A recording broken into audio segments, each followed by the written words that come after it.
Regis Reeves, this mic is all yours.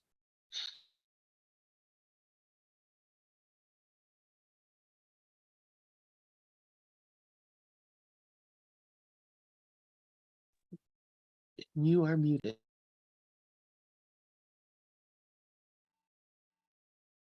Regis Reeves, this mic is all yours. Regis Reeves, this mic is all yours. Regis Reeves, this mic is all yours. Regis Reeves, this mic is all.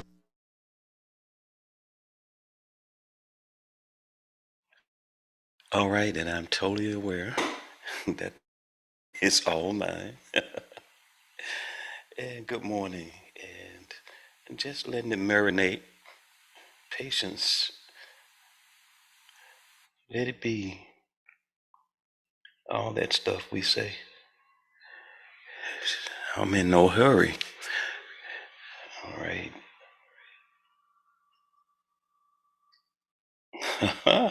Y'all waiting in the queue up. Where's the band, Regis?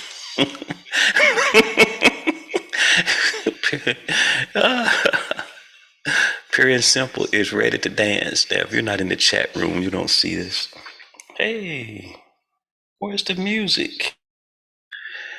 And wow, no Dove and Mariner on after me today. Wow, Lynn says I can go on, and I was all ready to cut it short.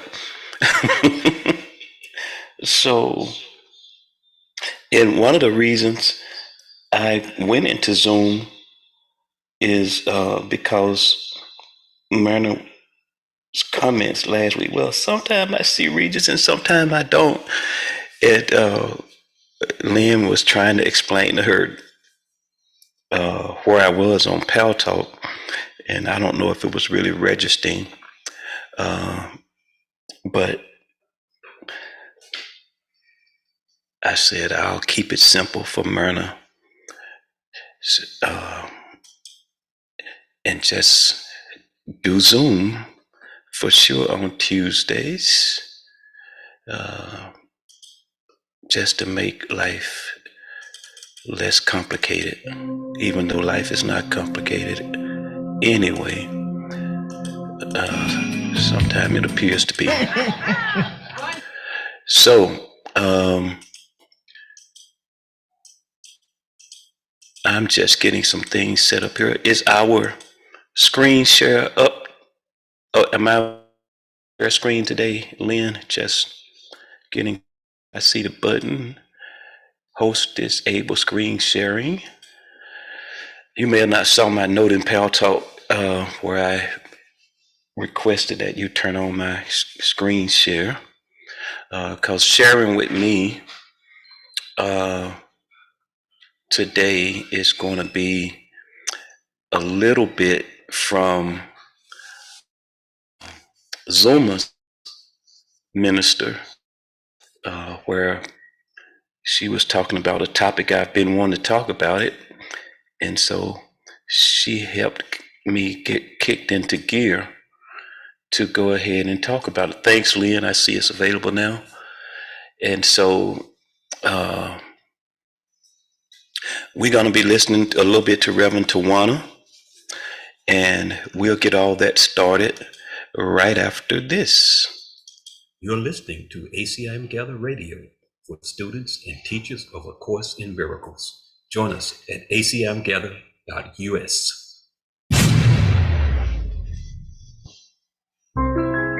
It's okay to just a little. It's well to have a lot on the bottom or in the middle, in a rowboat or a yacht. Love is what we long for, to be acknowledged and to see. In the end, does it really matter if you're a prince, a pauper, a queen? The more you give, the more you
I'm here only to be truly helpful. I'm here to represent him who sent me. I do not have to worry about what to say or what to do, for he who sent me will direct me. I am content to be wherever he wishes, knowing he goes there with me. I am healed as I let him teach me to heal. All right, and thank you. That's our friend Susie in Vancouver, Canada. And thank you for all who are participating in our chat room. You can join us at acimgather.us and find out about all the speakers and who's available. And we can be listened to several formats. We can be found on YouTube Live, and YouTube replays are available at ACIM Gather on YouTube. I am live right now on YouTube, and you can join us there, or you can join us in the chat room. The chat room is a lot more active than YouTube, but to chat and comment and be a more active participant. We love to have you in Pal Talk for as long as that lasts. And we've been here for quite a few years in Pal Talk. So we'll see. And in the chat room today in Pal Talk is pure and simple. It's loud and proud this morning. And Karen has popped in. Lynn is here. Nigel has been active this morning. Dove, Carrie, Zuma. I'm waiting on and Carrie and Sharon and Lori Coburn. I'm waiting on them. They are here as far as I'm concerned. It's just a dream, right? We are Course in Miracles students. We use these words like theme and illusion. And last night I decided to just look in my glossary of terms for A Course in Miracles and look up illusion just to refresh. Throw that word around a lot. And it just starts out by saying something that seems real, not. And then the next sentence is a belief about or perception of reality that is false. The Course expands this common definition to include anything outside of heaven, anything that is imperfect, finite, or painful. This includes any object, situation, or event in the world of time and space, including time and space themselves. It also includes and mainly refers to the majority of our thoughts, beliefs, perceptions while in this world. These are false perceptions of reality, which we dimly recognize as false, yet which we intensely desire, so try to make true. And I think that's interesting. Says, which we dimly recognize as false. And that's, to me, is really the Course of Miracles in a nutshell. It's not saying this or that is bad, or this or that is wrong, or this or that is a sin. It's just our false perceptions and beliefs that we dimly recognize as false. You know, sometimes we think we're building security and we are fortifying our life. We can do that in a lot of ways by blocking people out. We think we are protecting ourselves by having a network of friends. We think we're protecting ourselves and giving ourselves insurance with money and all kind of things that we try to identify with being a parent. being a dedicated friend. We have false security in these things, and based in that false security, that can at times show up and cause us a lot of pain because we don't see it for what it is. And but it's not a wrong. It's just uh, when our belief that we have something that we don't have, or that we're believing that we're something that we're not, begins to cause us pain, because God's will for us is happiness, and it's our will. Everything, because we really just trying to be happy from the time we wake up to the time we go to sleep. Our decisions are decisions that we are making for peace and happiness. We think these are the things that I need to do in this body, in this world, and I'll be happy and content. And it's not all these multiple wills that we think. Everything else is just an outgrowth, and we can be deceived into thinking that, and we are. That's why this sentence that says family false, because when we start going outside of ourselves for happiness, we're playing into the illusion so that I don't have to do anything. I don't have to move. I don't have to open my mouth. I don't have to hear anything. I don't have to be told anything in order to be happy. But we dimly recognize some of the things and some of the ways we go after things as false. We quickly think it is real. I mentioned this before, that let something go on in our family, what we call tragic or emergency, or something go on with our body or our personal life, and even people in spiritual communities will come up and say, well, I got to go take care of my life. I got to step away from my spiritual community to go take care of life. So we say a lot of things. It's good. That sounds good. We say what we think everybody want to hear when we're in our groups. But then when we respond to life, so all this stuff that we're saying is not real.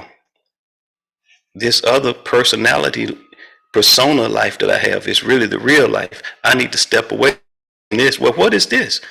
I thought this was life. I thought this was eternal life. I thought this was what was true. And now you're saying I need to step away. I need to step away from God. I need to step away from the God talk and the God remembrance and the love remembrance, and go handle my life. I got to go handle my cancer. I got to go handle my divorce. I got to go handle my child and who's problems or going through a rough time, a divorce or whatever. I got to go give my attention to that, because that's real. And we don't realize that we're doing it. I rub people sometime. I'll be talking like, you don't really believe in God. You don't really believe in the devil. You don't really believe in hell. Because, and they'll get stoic and quiet. And I said, because if you believed in hell and that you had a chance of going on your theology, you wouldn't do some of the things you do. You know, if you believed there was a man out in the front lawn with an AK-47, and he would there and said if anybody came out the house, he was going to shoot you down, you wouldn't walk out. You believe that. You would get down on the floor and call 911, but you wouldn't walk out that door. And all the stuff that we say about hell and right and wrong and sins and sinners, We don't really believe it, but it makes us feel safe in our to appear that we believe it and on with it. Whether it's in that evangelical Christian community or whether it's in the Course in Miracles community, uh, we say a lot of stuff,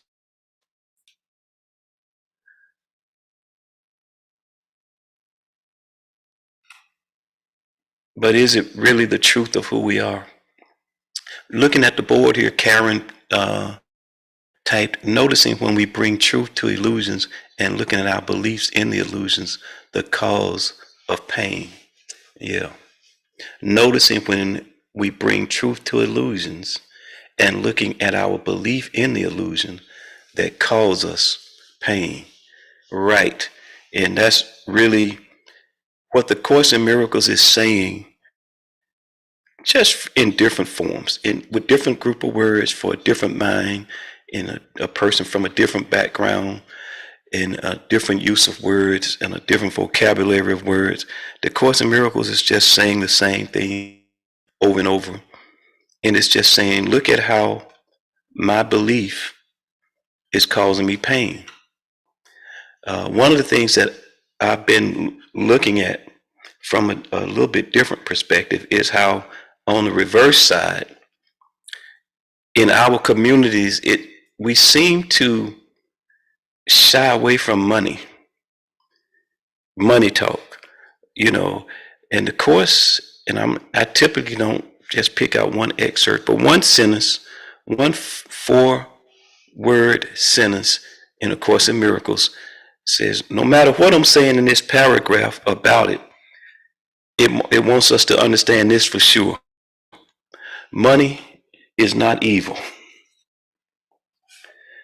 And I have been, and I'm going to do a podcast. It's probably going to be my first podcast when I start my podcast.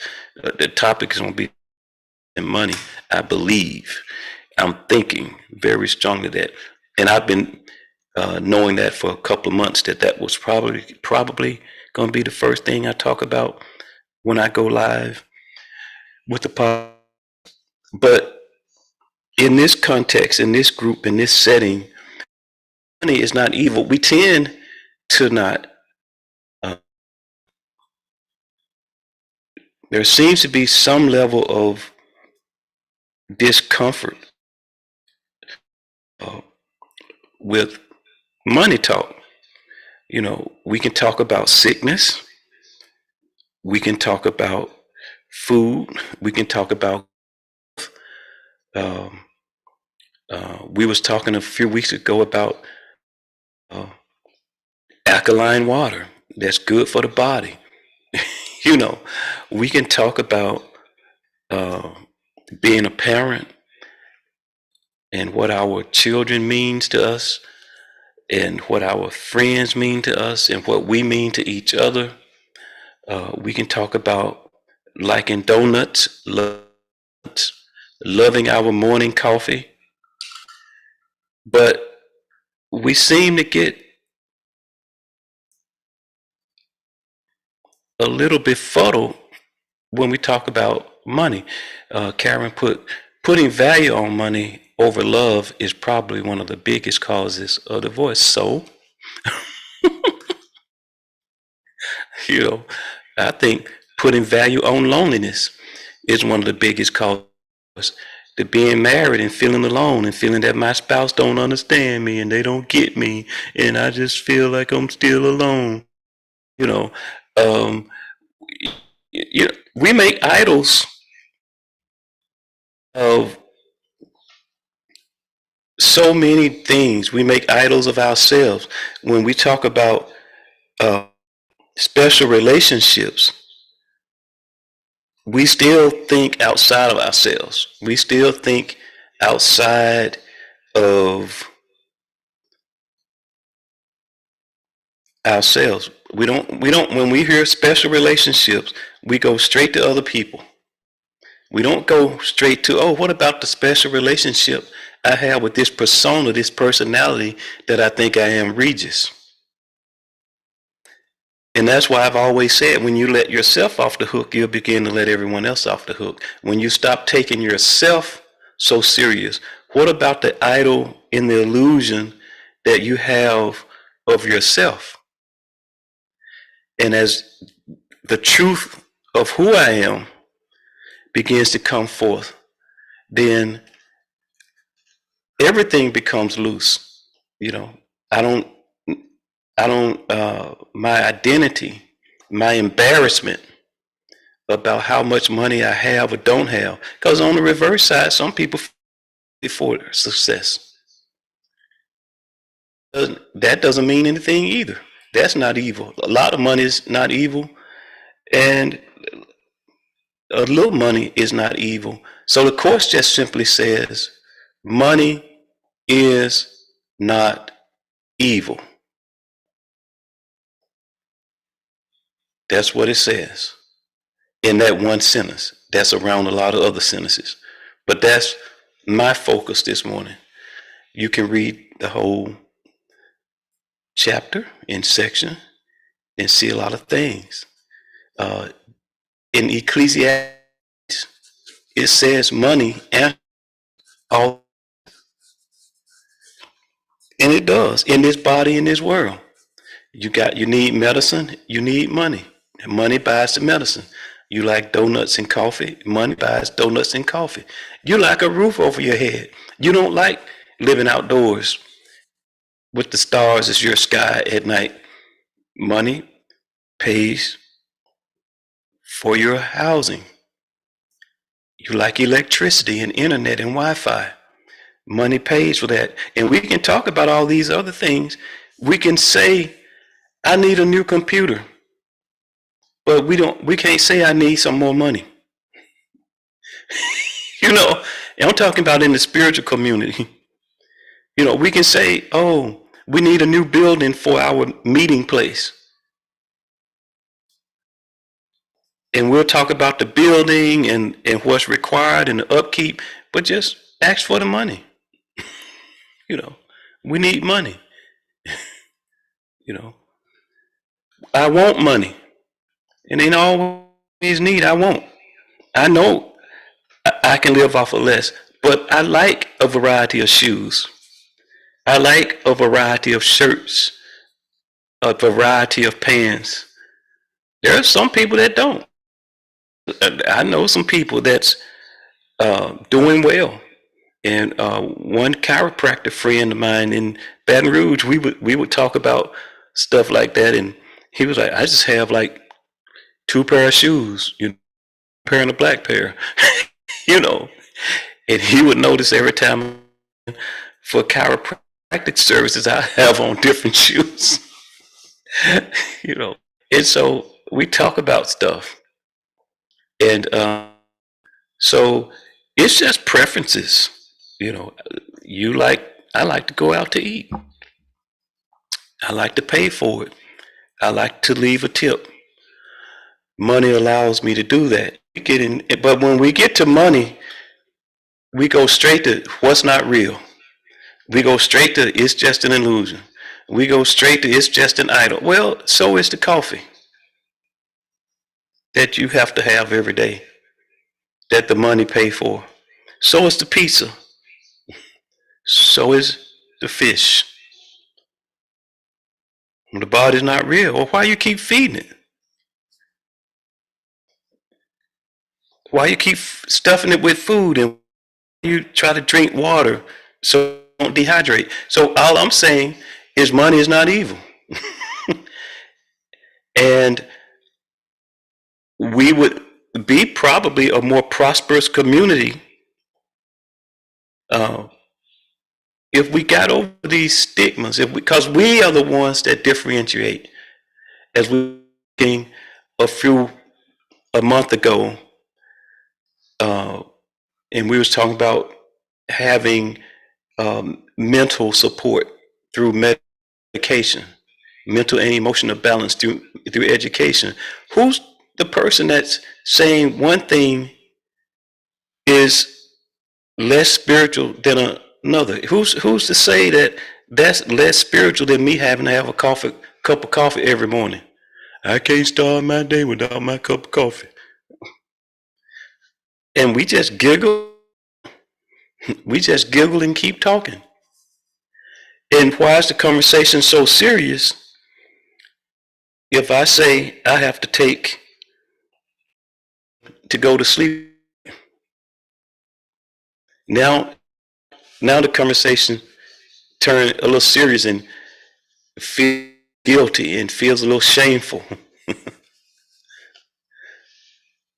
So the course, the message in the course says, if your belief in whatever it is causing you pain, you can look again. You can go into above all else I want to see. Right now, I'm unhappy. Right now, I'm sad. Right now, I'm worried. Right now, I'm afraid. So whether that's money that's causing the, or whether that's my weight, or what my doctor said, or uh, my wife indicating that she's leaving, or whatever,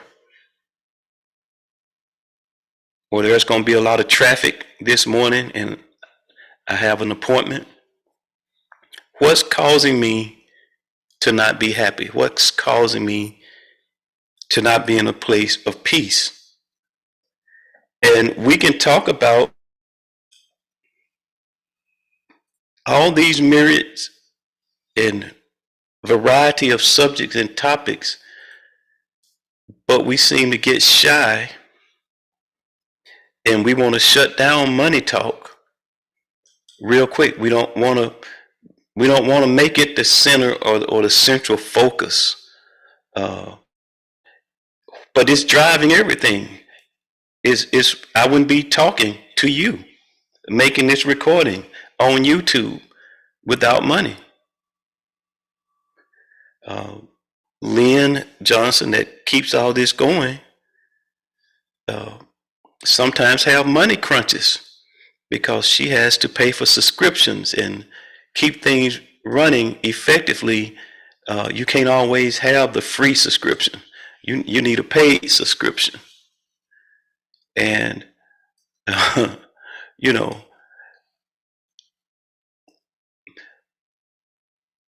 but how good are we at talking about money? We don't talk about it. And do you know, if you don't have the right attitude about money, people will give you money to forget. And it's because of, we talk about the law of attraction. It's not what you're attracting, it's what you're attracted to. You're not attracted to money. And people will have all intention to give you money and will just forget. And it's because of your attitude and what you're saying or not saying about money. Sometimes simply not asking.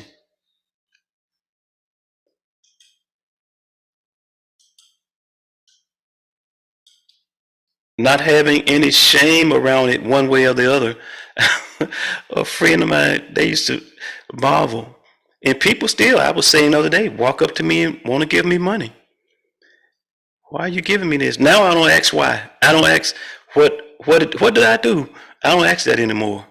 I understand better. I don't say I understand in total, but I understand better. And so I don't ask, well, what did I do? Why are you giving me this? I'll just say thank you. I really appreciate it. But I was at church one day, and church was over, and we were standing around talking. And, I just said out loud, man, I sure would like to go out to eat today, but I don't have any money. Someone else, I was talking to one person, and someone behind me heard me, and it was a lady. She said, oh, I'll take you out to dinner. And my friend, he's like, man, you make me sick. And but I mean, my wife had a big thing about lack of money, where she wouldn't acknowledge. She felt shame She felt embarrassed if a situation presented itself and it appeared that she couldn't afford it or she didn't have the money for it. I don't care. You know, if I don't have it, I don't have it. Somebody may give it to me, but if I'm walking around being phony, trying to present myself as something that I'm not, people believe it. Like the Halloween quote that's been going around this week with Dove and Karen. You know, we all out here wearing masks saying, guess who I am? Oh, so my mask saying I got it all together financially when I'm broke. My mask saying I got it all together financially when I'm about to lose my house. You know, my mask saying I got it all together. Okay, well, I believe you. That's what you're presenting. That's what I believe. But if you can't, I'm about to lose my house. You know, I don't have the money to pay my mortgage. We don't even have to get into how have you done this? What have you done with your money? Why haven't you been a good steward? What are you doing? Are you on drugs? What are you spending your money on? I noticed you had on a new pair of shoes last week. Why aren't you paying your mortgage? We don't have to get into all that. And a lot of people's fear that keep them hiding. I understand. But again, that's because I've made my personality an idol.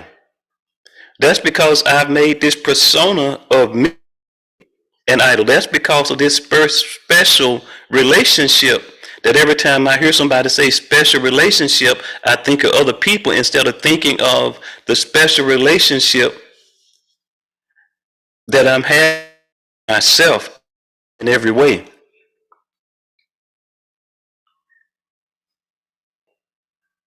And as that definition of illusion I was reading, I'm reaching for the book and hopefully I can turn to it. As it said, we barely recognize these things as false. But then we jump on the money train real quick. Oh, that's false. That's not real. Don't pay any attention to that. Don't want it. Don't need it. Don't ask for it. I need water. I don't want to drink tap water. Well, money buys me what I think is better water.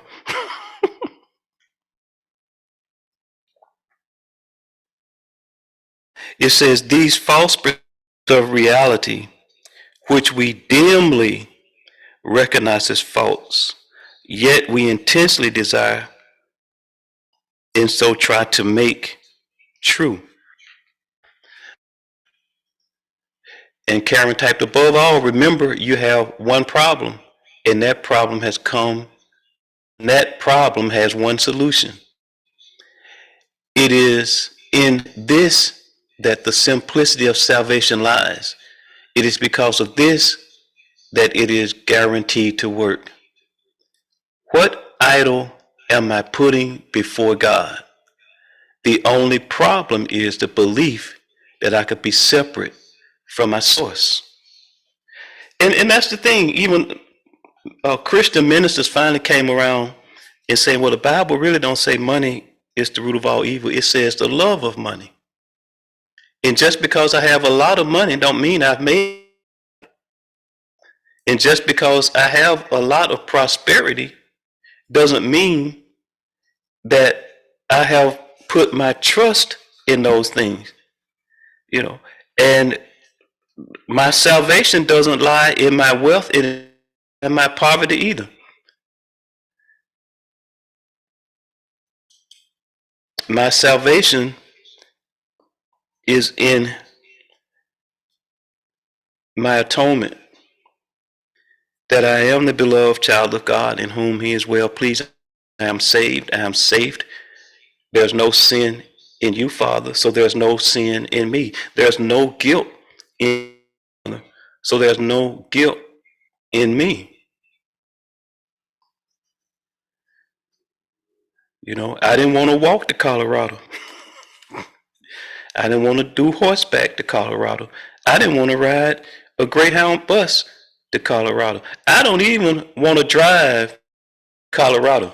And my wife already knows when we relocate to Colorado, I'm shipping the cars. I'm not driving to Colorado from Nashville. And it takes money to do that. It's a deal. I'm not going to trip about it. Uh, but it takes money. She can drive, but I'm shipping my car. I'm taking a one-way ticket. When I came to Nashville, I shipped 2 cars. No, I shipped 1 car. I drove one. When I went from Baton Rouge to Greenville, I shipped my cars and bought a one-way ticket. Yeah, Regis likes it easy. I believe in easy. And, I don't make that an idol. And so people look at like, okay, well, that seemed hard. The hardness is in the resistance.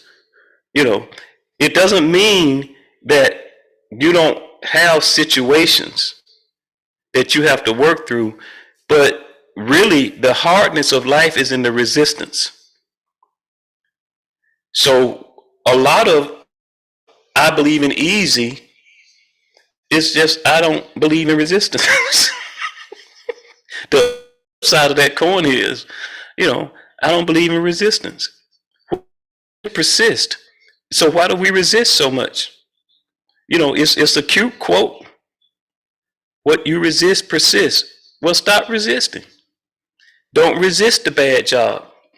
I make the job easy. In fact, I was in a meeting with upper management, I mean like CEOs, just yesterday evening. And they asked us to say, what would you say to a person who was coming to work for our company, or a friend that you was wanting to apply here to work? I said, I tell people it's easy to work here. I sure did. I said, the hardest part about this job is driving through traffic to get here. Once you get here, it's downhill. They smile. It's easy. It's being here. We make it hard. We can make it hard. People can work right beside me and have a rough time. They can struggle all day with resistance, with just being in resistance. I worked in a daycare, and this was way back. I had K4 students. I was K4 teacher. And one day I was just sitting there so peaceful, and the kids were this was a kind of a downtime. The kids was just whining. They was flipping, climbing the walls. They was just all over the place. And another teacher walked over to me. She said, "You all right?" I'm like, "Yeah, what's up?" She said, "Look at these kids." I said, they just going wild. I'm like, "Yeah, they just being kids." I'm not in resistance to a kid being a kid. When it's time, and it's so interesting when it's time, to let's sit down and be quiet and learn. Okay, y'all, let's gather and learn. And they saw me like the Pied Piper, but there was just no resistance. Okay, Mr. Regis. All right, y'all, come on, let's sit down. Let's get our materials. Okay, Mr. Regis. They settle down. But if you in resistance, you shouldn't be still. No, you got energy. Use it, burn it.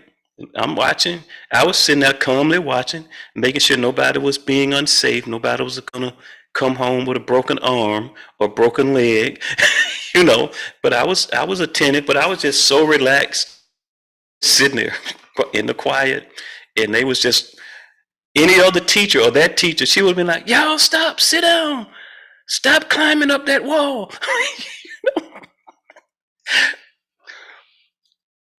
It's like, okay. So what makes it easy is not specifically, if a boat is rusted and I'm trying to get the boat off, I'm trying to nut off through and it's rusted, it may be hard to turn. Sometimes I can't open jaws when I'm cooking. It's like, you know. But you know what I don't do? I don't get mad. I just become more creative. I'm like, I'm getting this product out of this jar, and I'm not gonna break the jar. I'm gonna safely get this product out of the jar, and I never lose peace. I'm like, this is really interesting. I can't get this cap off this jar, you know, but it's coming off. Uh, I recently had to buy one of those jar openers. I think I was on Avon.com, and you know they have all kind of gadgets. I said, oh, I need that. Let me buy that. It was in the closeout section, the clearance section of Avon. So I bought a jar opener. But resistance, uh, you know, we can go in resistance so easy. We can just make uh, much to do about nothing so quickly, so easy, just so uh, carelessly. And that's what this one definition of illusion is saying. You know, we just barely recognize what we're doing. We don't even recognize how false it is. So this idea about money, and like I can play a Revanite, if I go and play a affirmation of prayer treatment, when we know he goes hard about money, he just get right up in there. Money loves me, I love money. Money loves to fill my hands and pocket. And a great number of people get uncomfortable, you know, and they'll start posting in the room, you know, about, oh, it's just an illusion or blah, blah, blah, whatever, you know. So it's hot water, you know. We were at a hotel in Colorado, the last hotel. When we arrived, I don't know, I don't know if Tracy does it at every hotel, but she came in, turned on the water. I don't know why. And the water was cold. It never got hot. It ran for like 15 minutes. Well, we're not going to be able to stay at this hotel. I'm like, why? Water's not hot, and this ain't going to work. Hotel was nice. It smelled good. It was clean. It was nice. But the water was cold. Well, you need to go down there and talk to them and find out. I'm like, okay, well, I'll check into it. Well, we're not going to stay here if they don't get this hot water fixed. I'm like, why? We going to the airport in the morning. It was the last hotel. I'm like, you can just not take a bath. You know, take a bath when you get home in the morning. So it's like, you can go into resistance so easy. So on her bed, it wasn't time to take a shower. We were still about to go out and do some other stuff. But so I went down and they said, yeah, we know, we working on it. It'll be back on shortly. I came back up. I told her they working on it. They know it'll be back on shortly.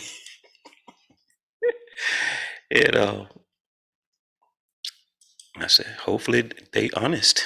I said, hopefully they telling the truth. I like, you know, they say it'll be back on. It'll be back on. You know, I'm not checking out.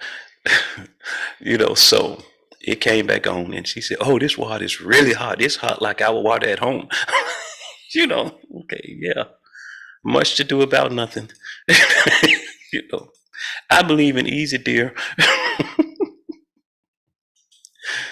Oh man, we were sitting there, and I just scheduled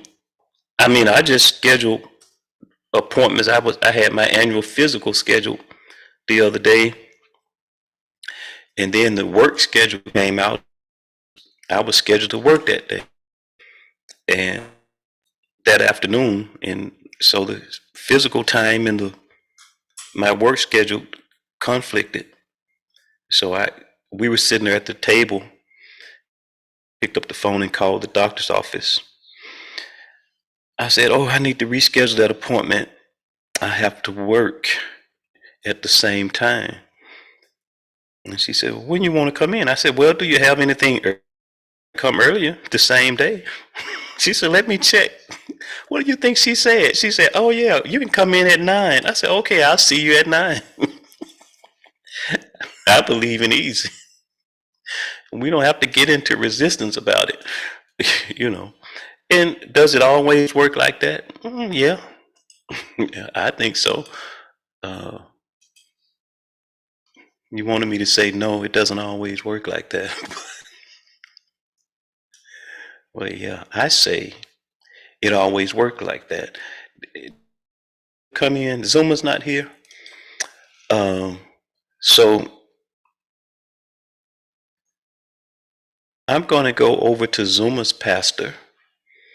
And just for those on YouTube or who may come into the Zoom where I am, there'll be a video playing of Zuma's. I thought her pastor or minister did a great job talking about money. And you know, I can say things myself, but I don't mind other people saying it. I don't really care who you hear it from. We always say there's only one mind, there's no private thoughts. So yeah, she is awesome. And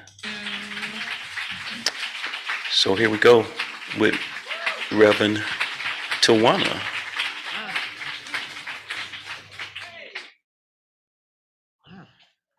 Thank you, Rachel, Kamara. Thank you. That was beautiful. Beautiful. So I was away for a couple weeks and I'm back. And before I get into the message, let me say thank you officially to all those who were here. Hold on. Rita Naylor, making things flow. Sandra Forrest, making things flow. Betty Boyd, talking about love and the power of love. Oh my goodness.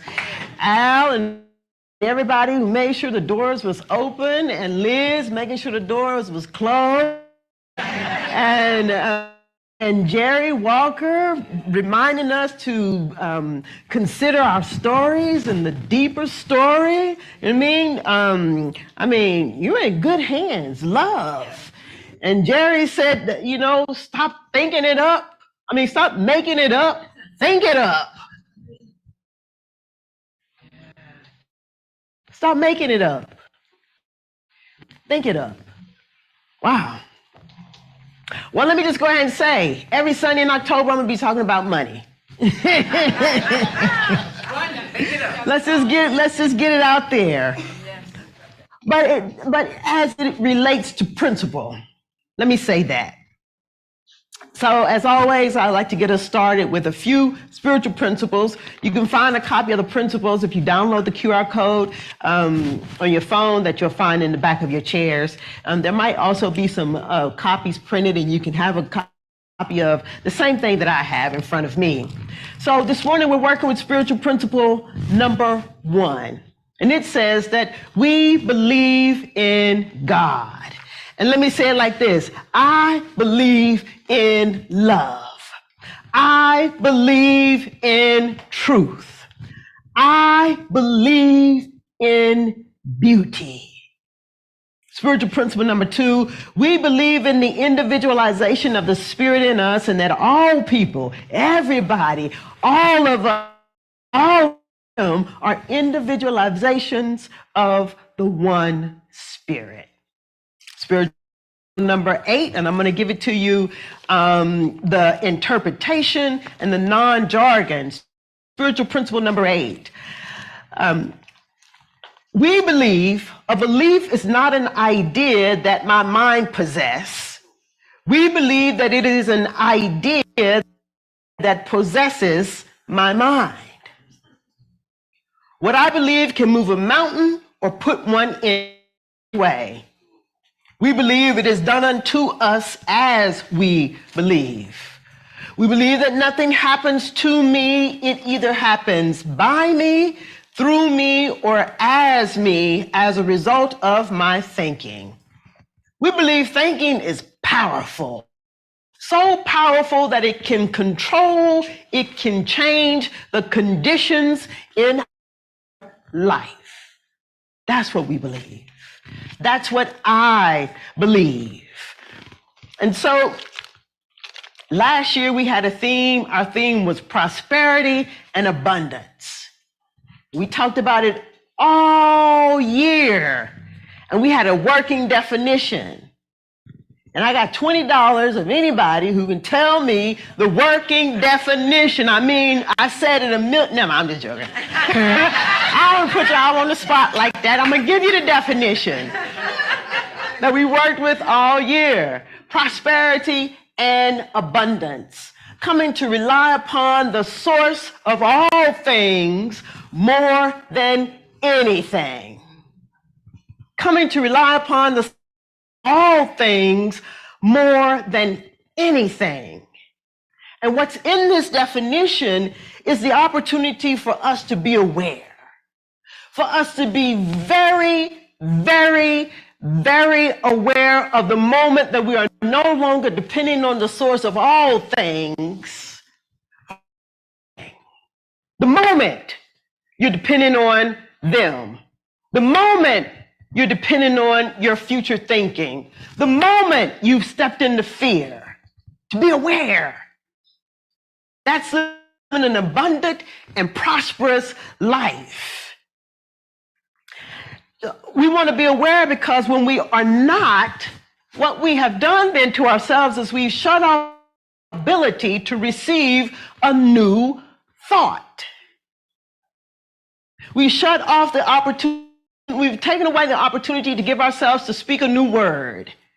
We've cut off the avenue for that which is eternal to ever express in us. We've made no way for the high and holy ideas to enter in and change our conditions.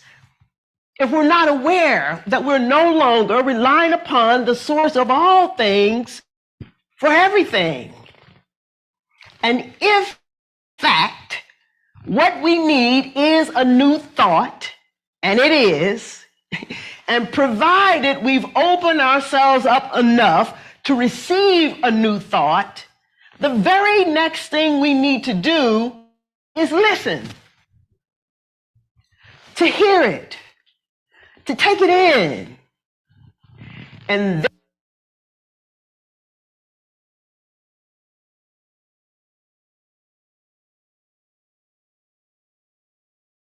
one of our problems with money.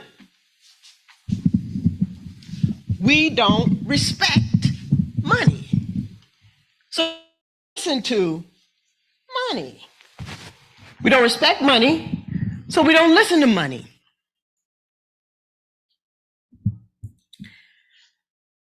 And last year, we said that we have to respect money. We respect love, we respect joy, we respect peace, we respect our house. Then we should respect money. So there's our problem, we don't respect money.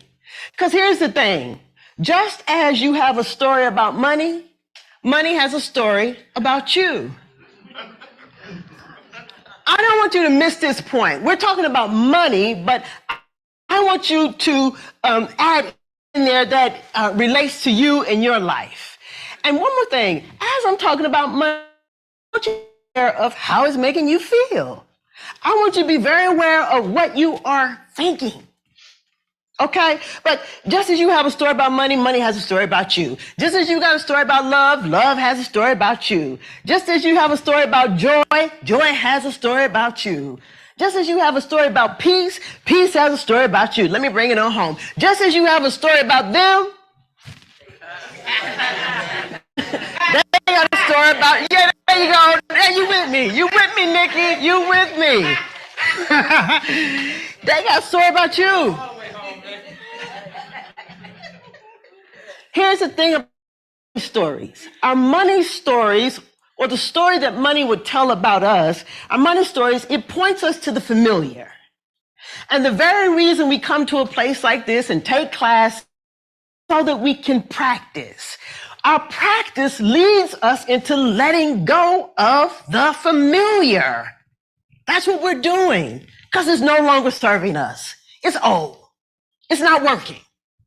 So, but we are so sophisticated and weave our stories together in such a way that the familiar has become unfamiliar. And if the familiar has become unfamiliar, how are you going to know what to let go of? So last year I said that money is saying this to us. In the words of Birdman, put some respect on my name. Put some respect on my name, right? And Birdman was like, I ain't saying it no more. That's what money is saying to us. Put some respect on my name. Quit lying on me.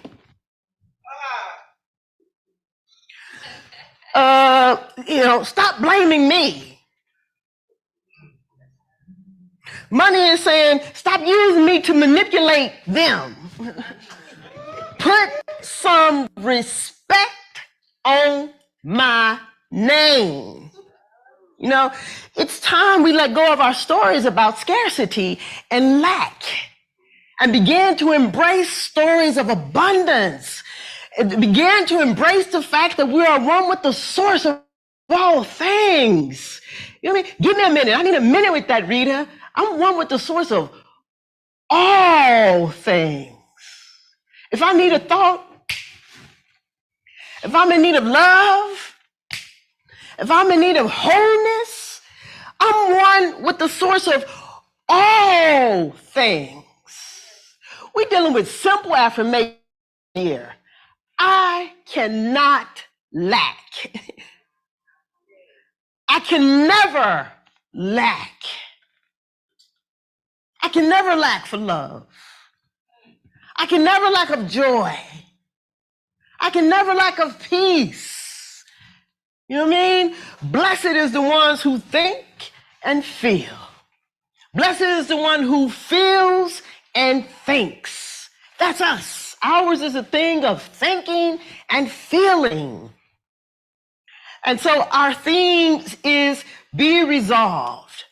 So we are to live with a deep sense of assuredness that when we speak about money as a sure and definite reality in our life, that it manifests.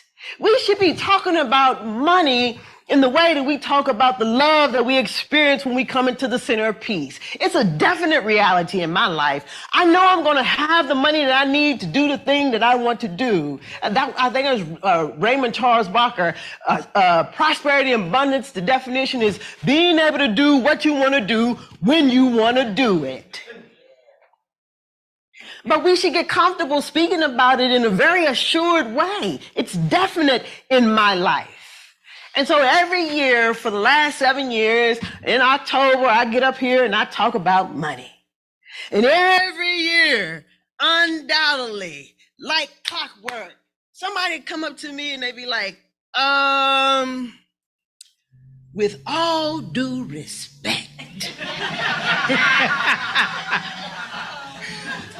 Rev, why you guys sit up there and talk about money? It makes some of us uncomfortable. It makes me uncomfortable. And every year, maybe there's a few people, one or two, who leave because they're so uncomfortable. Listen, don't leave. Don't leave. Think about what you are thinking about and what you're feeling. So the thing is that we have such old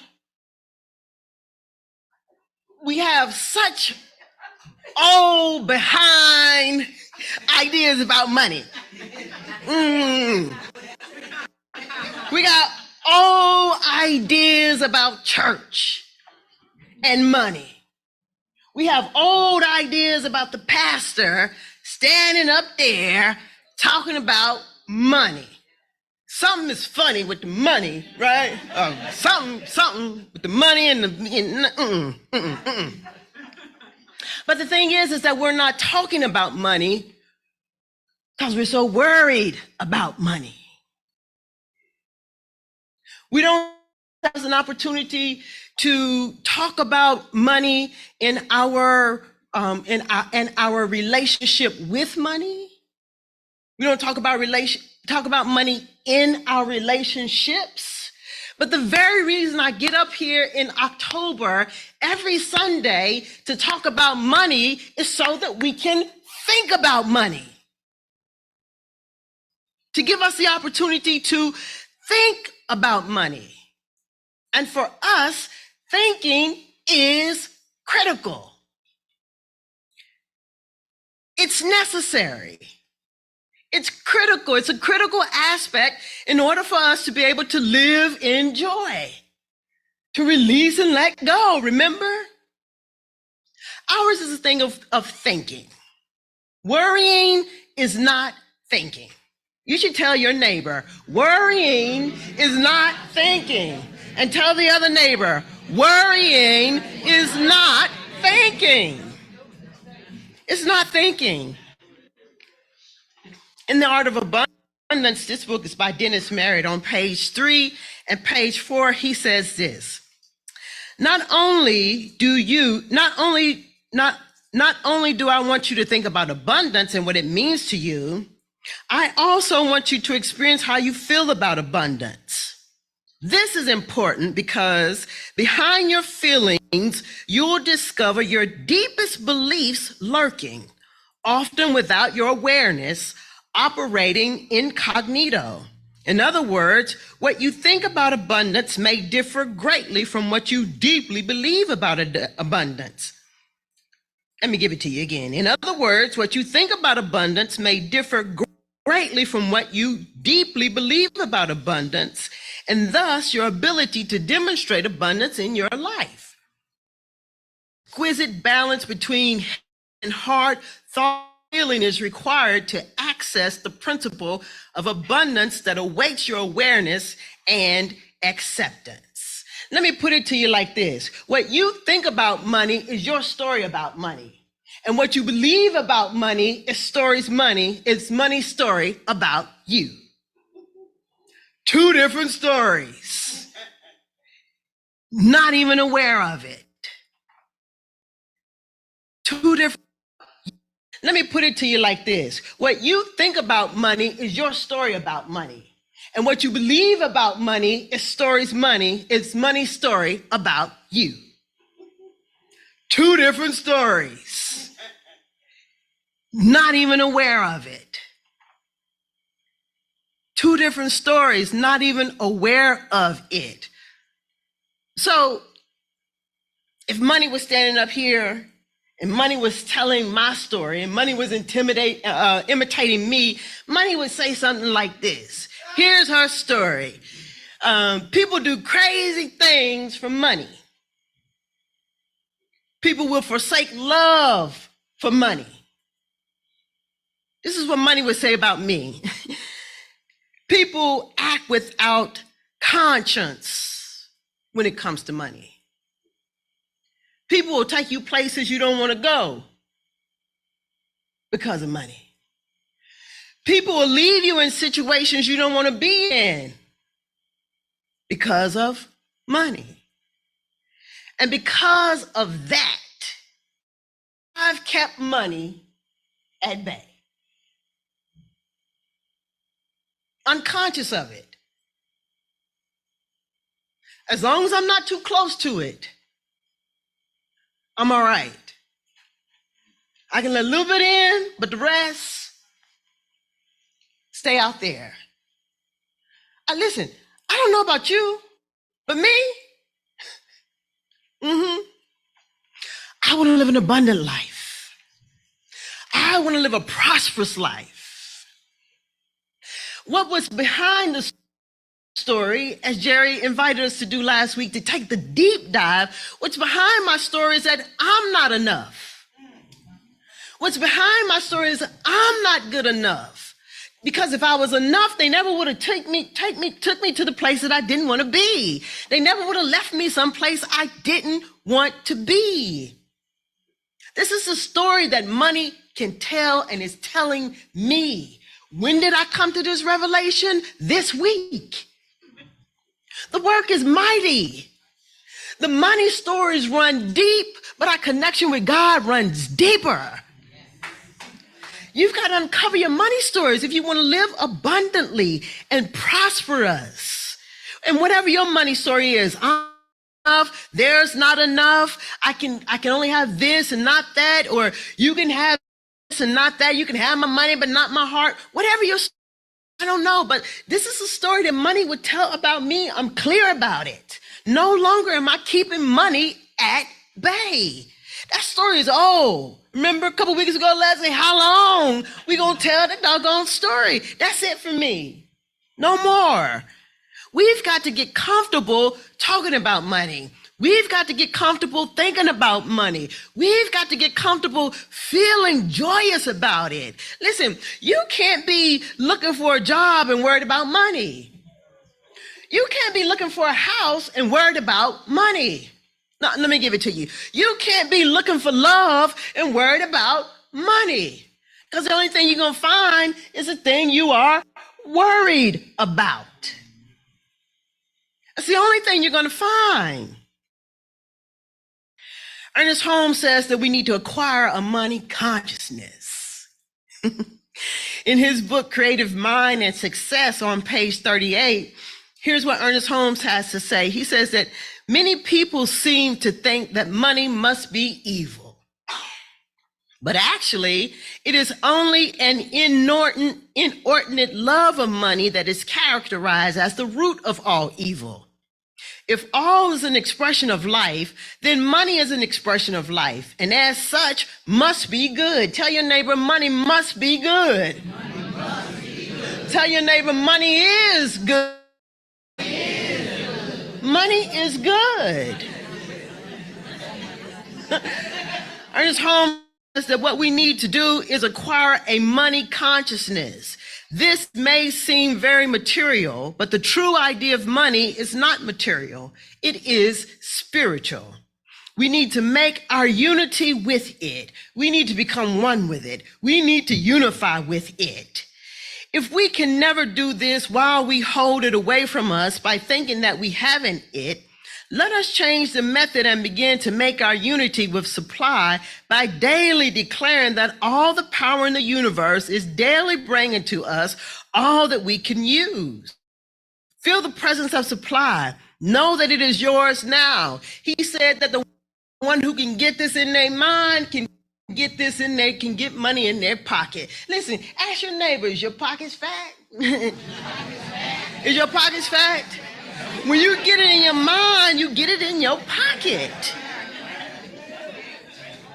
Ernest Holmes says, make yourself feel that you now have, and to you shall be given.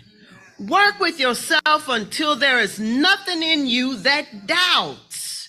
Money cannot be kept away from the man who understands that all is mine. Blessed is the man and the woman who thinks and feels. Blessed is the one who feels and thinks. He goes on to say, he says, daily give thanks for perfect supply. Feel it to be yours, that you've entered into the full possession of it now. Come on, feel that you've in the full possession. Money is surrounding me. This is what Ernest Holmes says. Refuse to talk poverty and limitation. Refuse to let your feelings of money, if you feeling funny right now because she up there talking about money, yeah. Refuse to let your feelings get in the way. Refuse. Refuse to talk poverty and limitation. Stick to it that you are rich. Get the $1 million consciousness. Get the $1 million consciousness. There's no other way. And this will react in everything that you do. Because our money story touches every part of our life. And please do not think that money doesn't have a story about you. If you have money, you might be inclined to think, oh, money doesn't have a story about me. Yes, it does. It does. And if you have a little bit of money, money has a story about you. Listen, be resolved to listen to the story that money has to tell you about you. He says we have to get the money consciousness, acquire a money consciousness. Money is good. Listen, I'm feeling into the presence of supply. I know that it is mine. Money is good. We've got to get comfortable about it, y'all. We do. We got to get comfortable talking about it. We got to get comfortable thinking about it. We got to get comfortable allowing ourselves to it. Because when we do, we'll have it. It's the same thing with love. It's the same thing with joy. It's the same thing with peace. Don't be too shaken up because I'm talking about money. I'm talking about principles and the practices. I'm just calling it money today. We've got to get comfortable talking about it. We've got to get comfortable thinking about it. We've got to get comfortable allowing ourselves to feel into it. It's important. It's important because when you start to think about it, you have it. And when you have abundance, you can think. Dr. Greg Carr said that the pyramids are a direct reflection of what people can do when they have time to think.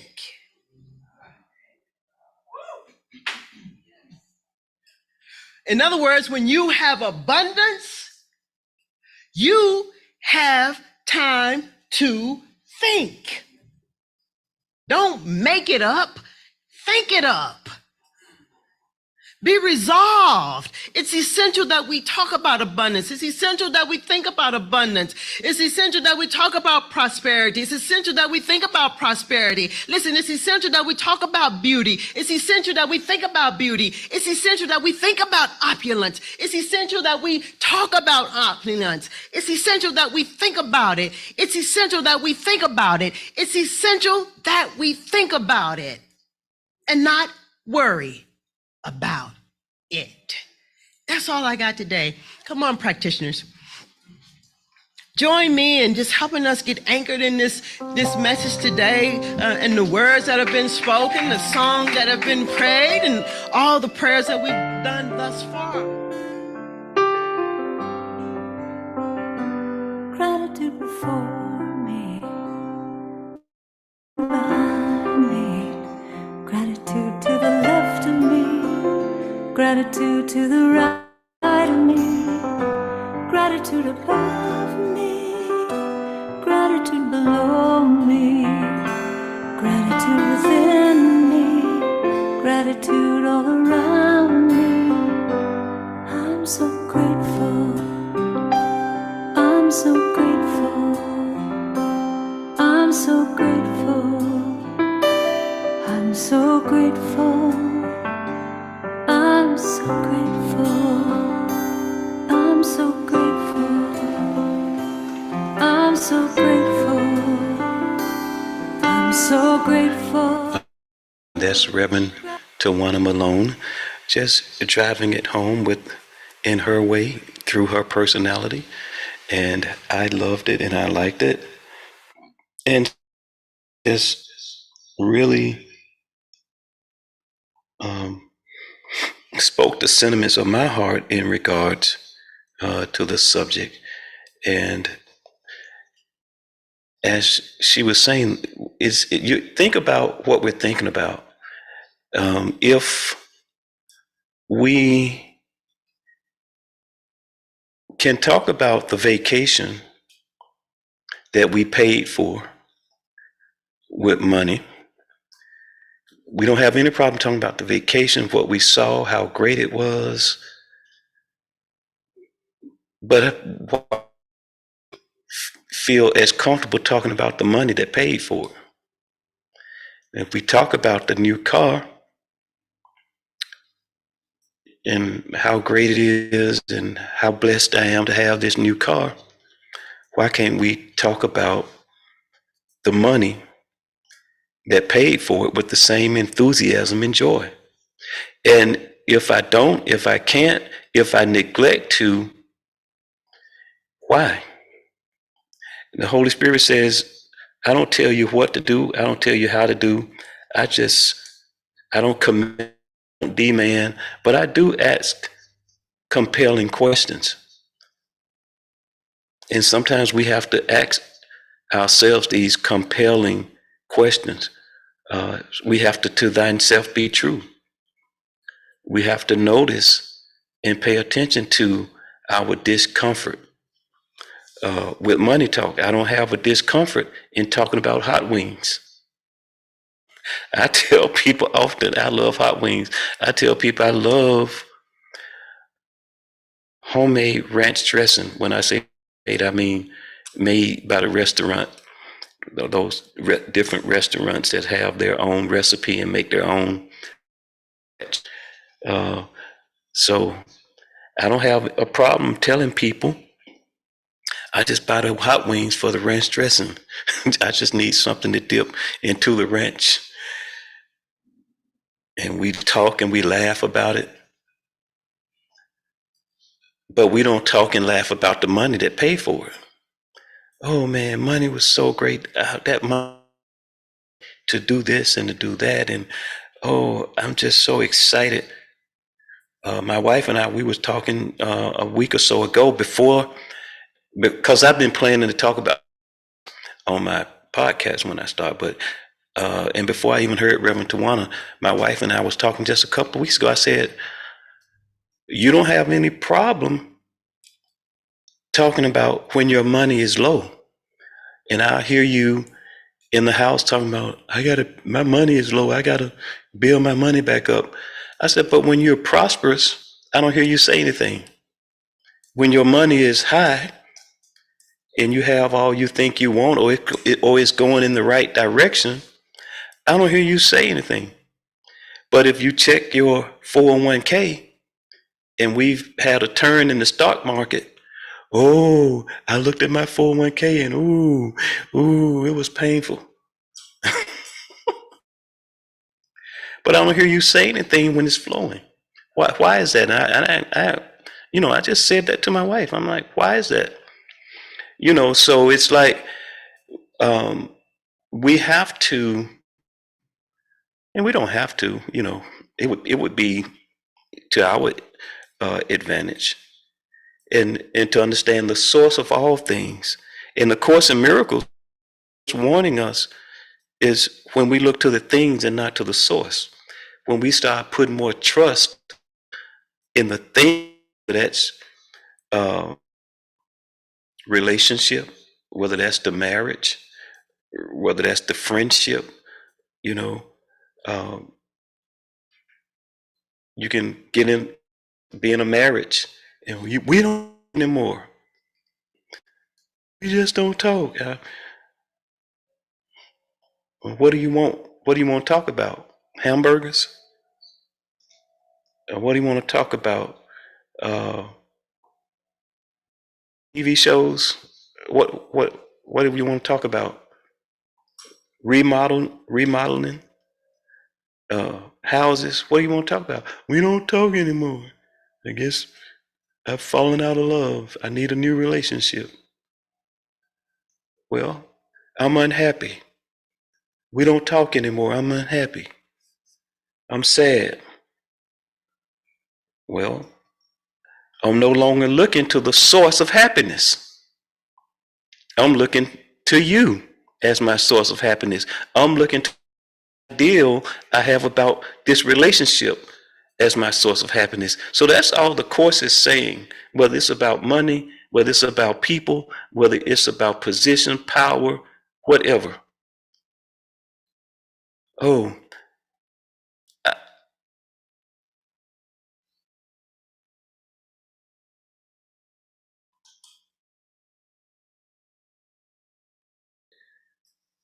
the idea, the illusion that is something that is not. And as Reverend Tawana Malone so eloquently explained, God, love is the source of all things. And I heard someone say many years ago, you know, I love invention. We love what the World Wide Web has done for us. I wouldn't know Karen if it wasn't for the World Wide Web. And I feel close to Karen. I feel love her. I feel like, oh, what a great lady. What a fun lady. What a fun presence she brings to our gatherings. What a warm presence. We wouldn't know each other. I wouldn't know Dove. I wouldn't know Lynn. But God is the source of all things. The source it is the mind behind our doctors. Is not. It is the mind that give our scientists the ingredients, the prescription for medicine that heals us, that makes us feel better. It is the mind of God behind the surgeon that can cut our bodies open and put it back together, and we have a happier body physically. So who pays the surgeon? Who pays for the prescriptions? Who buys the medicine? How do we get it? Money. Ecclesiastes says he answers all things.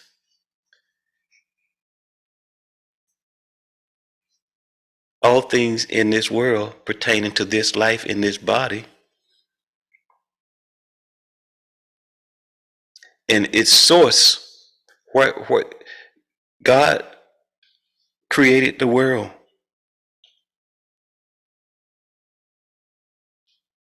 And everything is provided. It's all been provided. And we can go at it a lot of different ways. We can manipulate, we can steal, we can kill, we can deceive, but it's all been provided. And so in that abundant mindset, and I love how she said, what is money saying about you? As I did the Me and My Body a few weeks ago, and I talked about these unrealistic expectations that we put on our body, and how we despise our body, and how we don't appreciate our body and love our body. And we listen to someone like Louise Hay in some of her affirmations, where she thank her body, she thank her liver, she thank her eyes, and give gratitude for the service and the transportation that this body is providing us. And we likewise can appreciate and give thanks. We give thanks for the house. We sit down and have dinner, and we want to say grace. Thank you for the food. Well, how did you get the food? Did it fall from heaven, like with Moses and the children of Israel? Did you get falling out of the sky? How did you get? Who paid for the food? Did you go to the grocery store and buy the food? Thank you for this food.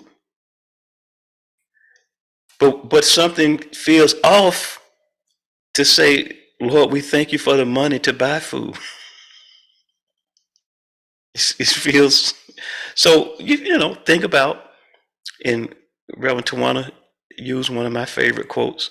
I thought it was originally mine, and I never met Reverend Tawana. So again, it shows we're just all one mind. There's no private thoughts. And she says, think about what we're thinking about. So that's my time. It's great that I was able the time that Dove and Myrna is not here today. If you're tuning in to YouTube, looking for Myrna and Dove, or tuning in to Pal Talk, listening for Myrna and Dove, they're not in today. And that's my time. I'm glad I was able to do it. And everything is perfect. Everything is always perfect. The synchronicity of it all never ceases to amaze me. And right after this meditation with Jacob Glad Johnson, this mic is all yours.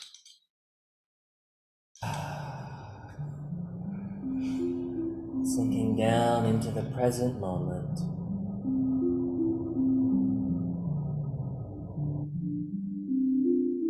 See if you can feel your sense of worthiness growing.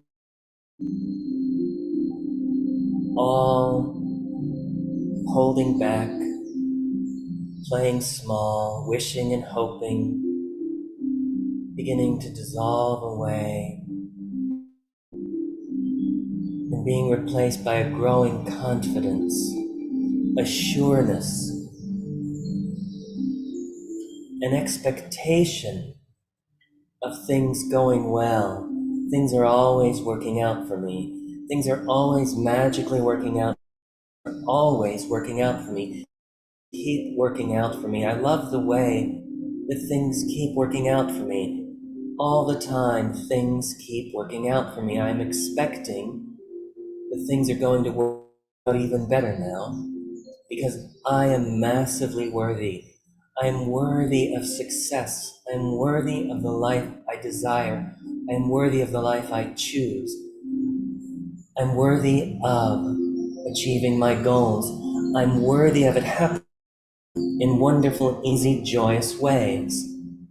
I'm worthy of receiving. I open to receive because I am so worthy to receive. I am not more worthy than others. I'm not better or different than others. We're all worthy. But it is only my job to feel my worthiness. And I feel worthy. I give myself permission to feel worthy. I give myself permission to be myself. I give myself permission to demonstrate myself, the me that I want to be, without worrying what others will say. I release everyone to be who they want to be as I choose my own self-expression, my own way of being, my own goals and objectives, my own life path. My path feels good. It feels better all the time because things are always magically working out for me. And the better it gets, the better it gets. I am absolutely grateful and happy in my now and eager for more, eager for joyous expansion. I release this to the divine presence within. I take my hands off it. I know it cannot not happen. I'm doing the inner work. I have a contract with the universe. I let it all unfold in joyous ease as I offer myself to this source energy. Together we offer our hands, our feet, our voices, saying, guide and lead and direct us. Let the steps, the right steps appear. For this, so be it. So it is. Amen.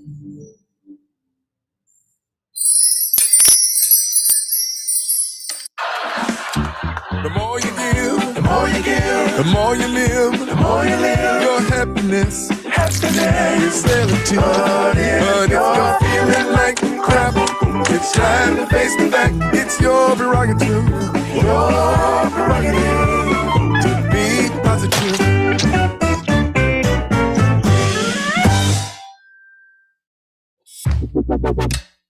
You're listening to ACIM Gather Radio for students and teachers of A Course in Miracles. Join us at acimgather.us.